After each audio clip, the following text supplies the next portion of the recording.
ఇది నా వాక్యము. యోమ్ దేబిరిం 19వ తారీఖు 5వ నెల 2025వ సంవత్సరం. మన దేవుడు ఇస్తున్న చక్కటి మాట మీకా గ్రంథము 3వ అధ్యాయము 8వ వచనం. యెహోవా ఆత్మావేశము చేత బలముతోను తీర్పు తీర్చు శక్తి. తీర్పు తీర్చు శక్తి అంటే అర్థం ఏంటంటే వాళ్ళు అలా అయిపోవాలి, వీళ్ళు ఇలా అయిపోవాలి, అది కాదు. అది తీర్పు తీర్చడం కాదు. మనము తీర్పు తీర్చాలి. ఎవరికి? ఈ యుగ సంబంధమైన దేవత, అపవాది, ఘట సర్పం, వాడికి మనం తీర్పు తీర్చాల్సిన అవసరం ఉంది. ఎవరైనా వ్యసనాపరులుగా ఉన్నారనుకోండి, వాళ్ళ వెనకాల శరీరాన్ని చూడకూడదు, కానీ వాళ్ళ వెనకాల వాళ్ళని పట్టి పిడుస్తున్న దురాత్మ శక్తులు ఉంటాయి. వాటికి మనము తీర్పు తీర్చవలసిన అవసరం ఉంది. వాటిని యేసయ్య నామాన్ని బట్టి గద్దించాల్సిన అవసరం ఎంతగానో ఉంది.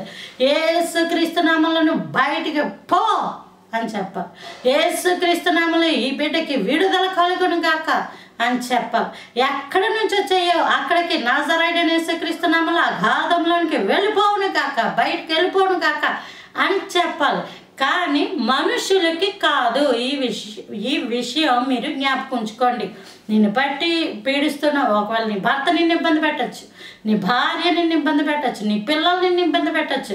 ఆ పిల్లల మీద ప్రభావం చూపకూడదు. వాళ్ళని ఏమాత్రం మనం ఏ విధంగానూ వాళ్ళని ఇబ్బంది పెట్టకూడదు. మరేంటి అంటే వాళ్ళ వెనక ఏదైతే ఉండి ఈ వ్యక్తిని నీ మీదకి ఇలాగా ప్రేరేపిస్తున్నాయో వాటి గురించి మనం తీర్పు తీర్చు ఆత్మ శక్తి ఉండాలి. ఏది ఇబ్బంది పెడుతుందో దాని వెనకాల ఏం పనిచేస్తున్నది, శాపమా పాపమా పితరుల శాపాల, ఎలా వచ్చింది అది అన్న విషయంలో జ్ఞానం ఉండాలి. ఆ జ్ఞానాన్ని బట్టి తీర్పు తీర్చు శక్తితో దేవుడు మిమ్మల్ని అందరినీ నింపును గాక. Praise the Lord. ఆమేన్.